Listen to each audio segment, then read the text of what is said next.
Hey y'all, what's up? And welcome back to this channel, right? Welcome back to this channel. So for today, we're going to talk about why you may be unable to hear from God, because obedience starts with your ability to hear. You cannot be obedient to something that you have not heard, right? Now, I'm gonna say this. It's hard to be obedient to something that you have not heard, because you may be unaware that you were told to do something, and so you choose to go do something else, and that's considered disobedience. So for example, my daughter, she's 3 years old, and I tell her to do things. I just call her name. Her name is Chloe. I'm like, Chloe, go do such and such. And I may be way on the other side of the house and she's over here and I'm yelling. And of course, I'm yelling and I know how big the house is. So I know that she can hear me.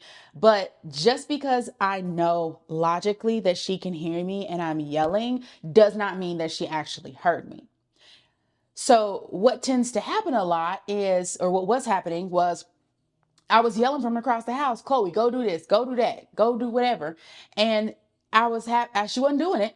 And so then I would get up from wherever I was or come from where I was and I come and I say it again. She still wasn't doing it. And then I would come, and by the time I get to her from wherever I came from, and I'm like, Chloe, didn't I tell you to do such and such? At that point, I'm angry because I'm on my third time of repeating myself and the thing is still not done yet. Right. And now she's 3. So this may sound a little extreme, but she's very smart. And so the thing is still not done yet. I get there. I'm frustrated. She's confused. She's like, and I'm like, why are you confused? I didn't yell at you 3 times at this point from across the house. Like, you know what I mean? But she may not have heard me. I don't know for sure that she didn't hear me because I didn't look her in the eye and say it. So what I've learned as a parent that helps me be a lot more patient, and what gets me a better result out of my relationship with my 3-year-old is, before I say anything, I look her in the eye and I say, Chloe, look at me. And then I say, go use the potty. Chloe, look at me. Clean up your toys. Chloe, look at me. Go do such and such, whatever it is, right? I look her in the eye, and every single time, 95% of the time, she goes and does it. We have no problems. We don't have no issues no more. Okay. I'm not repeating myself. She's not wondering what's going on and wondering, why are you raising your voice at me? Like, cause my daughter be like, Mommy, why are you yelling? And I be like, I'm not yelling. Like, I don't even be yelling. She's like, Mommy, why are you yelling? So, I have learned, right, that obedience starts with hearing. And it was so interesting to me because I went to my dictionary. You know, I love my dictionary. I went to my dictionary, and my dictionary, it gives me the Latin translation. In obedience in Latin is obedier, Obedier. I'll put it on the screen. The prefix ob, which translates to toward. So whichever direction you're facing in, right? I'm facing towards you. I could be facing away from you. I'm facing towards you this way. I'm facing away from you this way, right? So the prefix ob, which actually means toward, meaning you have to be positioned in the right way. And the back end of the word odir, of obadier, translates to hear. It translates to audible. So not only do you have to be in the right position, facing the right direction, you also have to be audible. You have to have the ability to hear. And so when we look at the word obedience and say, oh my goodness, the word obedience, how many times does the word obedience appear in the Bible? And have we never thought the original translation, like the original version of the Bible, was written in a different language? And when we go back to that language, it's not Latin, but when we go back to that language, I went back to the Latin version, we realize that it actually is giving us what we need when we're trying to understand, what does it mean to be obedient to God? And why do I feel like I'm being punished? Well, maybe I'm being disobedient. Well, what does that even mean in my life? Like, what have I done? Like, I'm confused. It's because we're not facing in the right direction and we're not hearing what is being said to us. And so it is up to us, right? We cannot control what other people do. Obviously, we cannot control God, but it is our responsibility to at all times make sure that we're facing in the right direction and that our ears are open, so that when we receive the call or when we receive instruction, we do the right thing. And that is what obedience is. And honestly, it's not even like a punishment to say, ah, man, I got to be facing in the right direction. I got to be, hearing, I got to always be on my tippy toes and my P's and Q's. And like, no, this is for you. If you want all things to work together for your good, if you want to live an abundant life, if you ultimately want to do what God is calling you to do, because you know that is going to lead you to everlasting life, that is going to give you the most amount of fulfillment, those blessings that you're going to receive by being obedient to God are greater than anything that you can imagine. If that is the life you desire to live, then it is up to you. It is your responsibility to be facing in the right direction and to have your ears open. And so today we're going to talk about for reasons why you may be unable to hear, or how you know, well, how do I know if I'm even facing in the wrong direction, right? How do I know? So number one is a lack of faith. If you experience a lack of faith, if you like, you know what, I don't even really know if God's calling me. Like, I don't know if I'm the one. If you have a lack of confidence, or if you've been battling with low self-esteem, that is your first sign that you may not be able to hear. Because if you could hear the things that God said about you, you would be feeling yourself on a whole different level. Okay.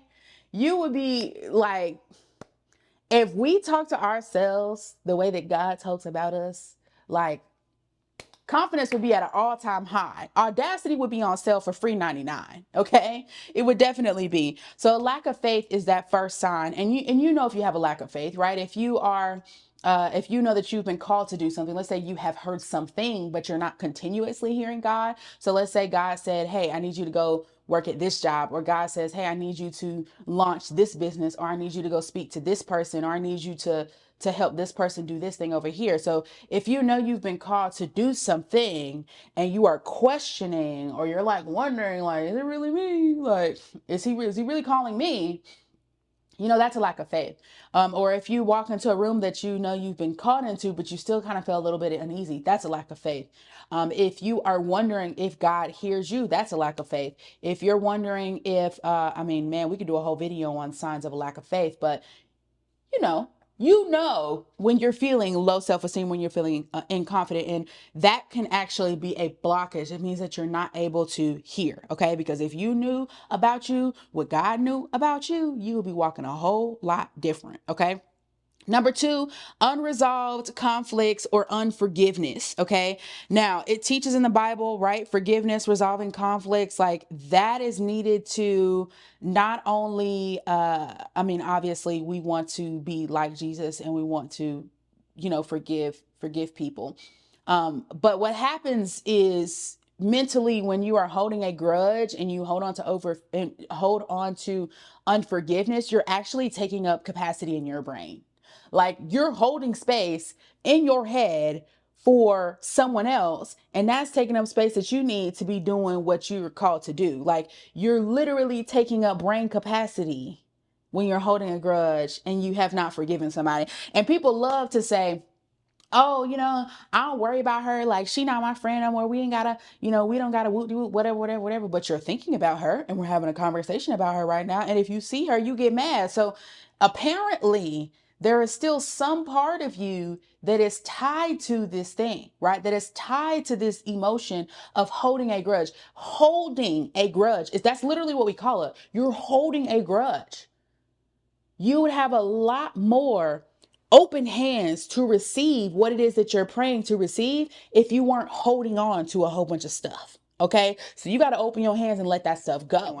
Number three, another reason why you may be unable to hear or feel like a disconnection between you and God is a lack of spiritual discipline. Okay. Spiritual practices. You got to be in this Bible every single day. And when I tell y'all, when you start taking your Bible study seriously, this is why I started doing a 30-minute Bible study, because I was like, I keep hearing people say 15 minutes, and I'm like, 15 minutes is a little too short. I really feel like you should spend like an hour a day, but let's be realistic, right? 30 minutes a day, 30-minute Bible study, that's a good amount of time for you to sit down and really go through the word, right? And I'm not talking about a verse. I'm talking about going through and reading a chapter, getting the full picture of a story, being able to pull out at least 7 to 10 lessons, because I pull out 7 to 10 lessons for every 30-minute Bible study. I don't teach all 7 to 10 of those, but if you watch my 30-minute Bible studies, you're going to get more than one lesson out of that, right?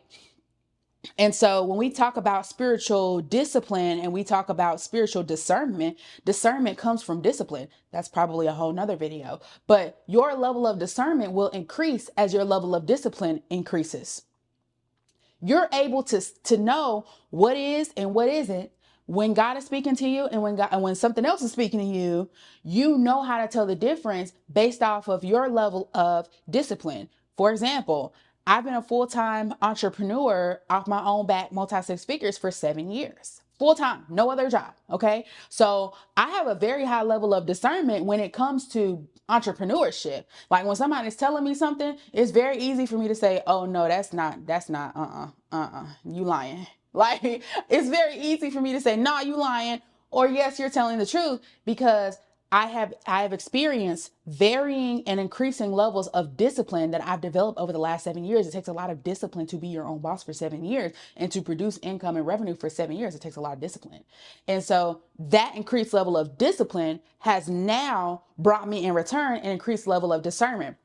Any skill or talent or anything that you are learning to use, any type of tool, the more discipline you dedicate towards mastering that thing, the higher level of discernment you're going to have when somebody brings that subject up. And so you have to, it's not, I'm gonna wait till I start hearing from God to start reading the Bible. No, you have to start reading the Bible in order to start hearing from God. You have to make the decision to be disciplined first.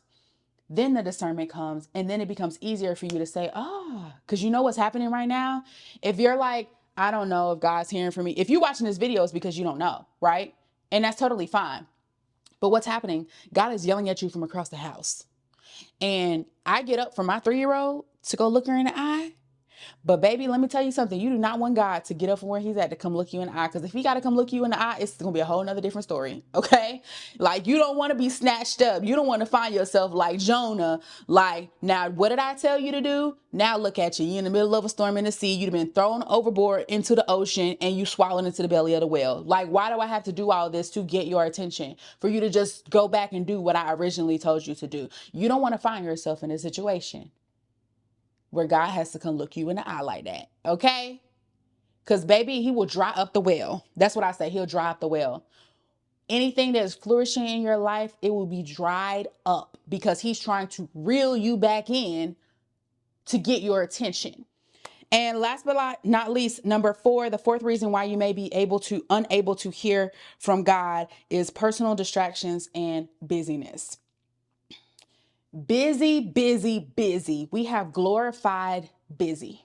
We have glorified booked and busy, and my schedule is packed back to back to back to back to back, and I don't have no rest time, and I don't sleep, and I hustle, and you can't hear God because your life is too noisy. And packing your schedule is actually a trauma response, by the way.